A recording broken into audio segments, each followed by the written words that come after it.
सुप्रभात प्यारे बच्चों।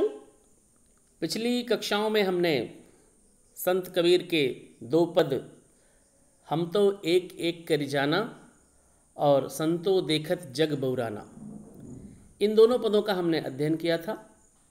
आज की कक्षा में हम इन्हीं दोनों पदों पर आधारित प्रश्नों पर, जो प्रश्न पाठ के अंत में दिए गए हैं, उन पर चर्चा करेंगे। प्यारे बच्चों, कक्षा 11वीं के विद्यार्थी से अपेक्षा की जाती है कि वह अपने शब्दों में उत्तर लिख सकता है। तो ये जो मैं आपको उत्तर बता रहा हूँ, इनको आधार मानकर आप अपने शब्दों में प्रश्नों के उत्तर लिख सकते हैं। तो आइए प्रश्नोत्तर पर चर्चा करते हैं। पाठ्यपुस्तक के पाठ के अंत में दिया हुआ पहला जो प्रश्न है कि कबीर की दृष्टि में ईश्वर एक है, इसके समर्थन में उन्होंने क्या क्या तर्क दिए हैं। तो उत्तर हम इस प्रकार से लिख सकते हैं कि कबीर ने निम्नलिखित तथ्यों के आधार पर ईश्वर के एक होने की बात कही है। संसार में एक ही हवा बहती है, एक ही जल प्रवाहित हो रहा है, एक ही अग्नि तत्व सभी में ज्योति के रूप में विद्यमान है। इसी प्रकार ईश्वर भी एक है और सभी प्राणियों में आत्मा के रूप में विद्यमान है।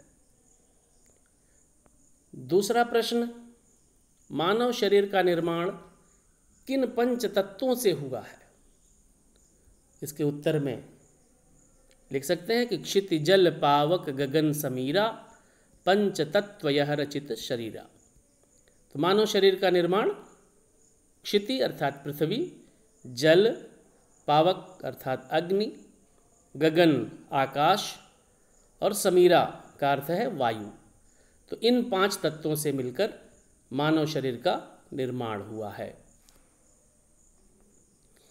तीसरा प्रश्न कि जैसे बाढ़ी काष्ठ ही काटे, अगिन न काटे कोई, सब घट अंतर तू ही व्यापक, धरे स्वरूपे सोई। इसके आधार पर बताइए कि कबीर की दृष्टि में ईश्वर का क्या स्वरूप है।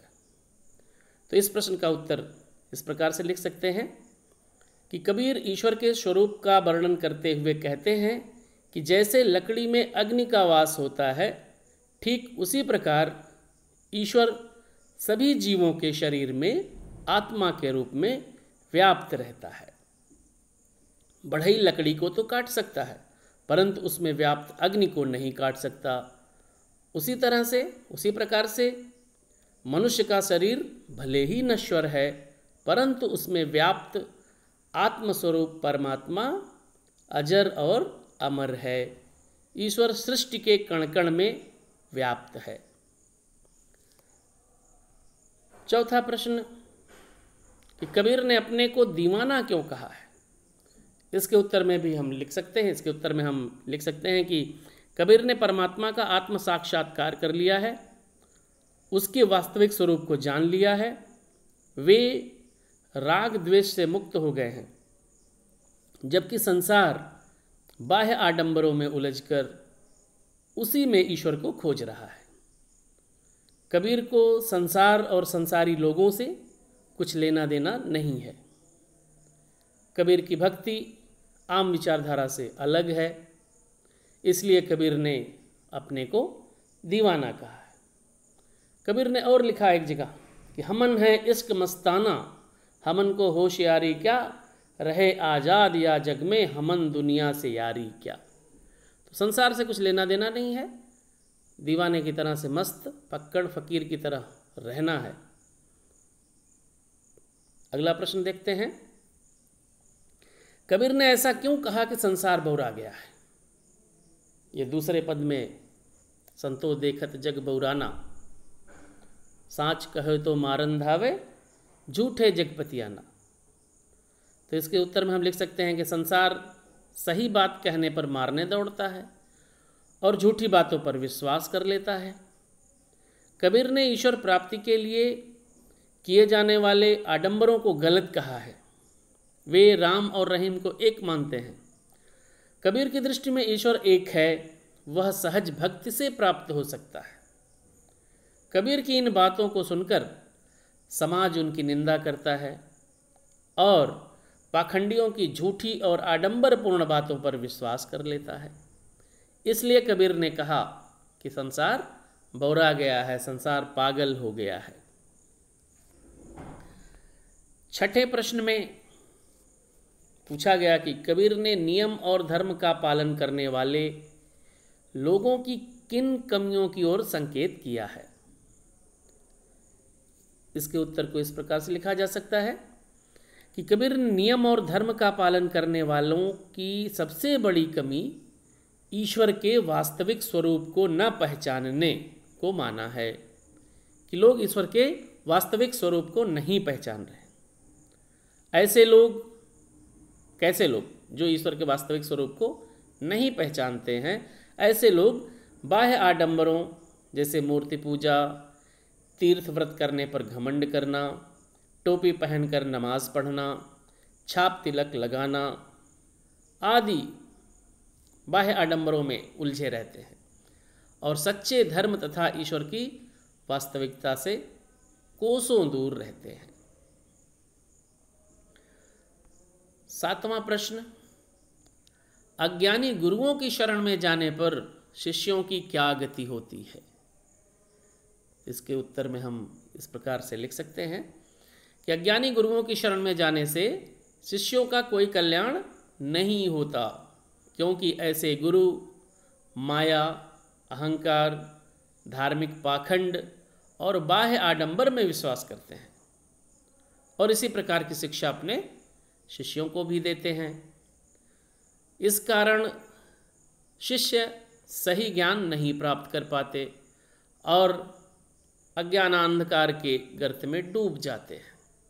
अर्थात इस भवसागर से मुक्त होने के बजाय यहीं मोह माया में पड़े रह जाते हैं और अंत में दोनों को पछताना पड़ता है। कबीर ने लिखा कि गुरु के सहित सिख सब बूढ़े, अंतकाल पछताना। आठवां और अंतिम प्रश्न है कि बाह्य आडंबरों की अपेक्षा स्वयं आत्म को पहचानने की बात किन पंक्तियों में कही गई है, अपने शब्दों में लिखें। तो इसके उत्तर में हम लिख सकते हैं कि बाह्य आडंबरों की अपेक्षा स्वयं को पहचानने की बात निम्नलिखित पंक्तियों में कही गई है।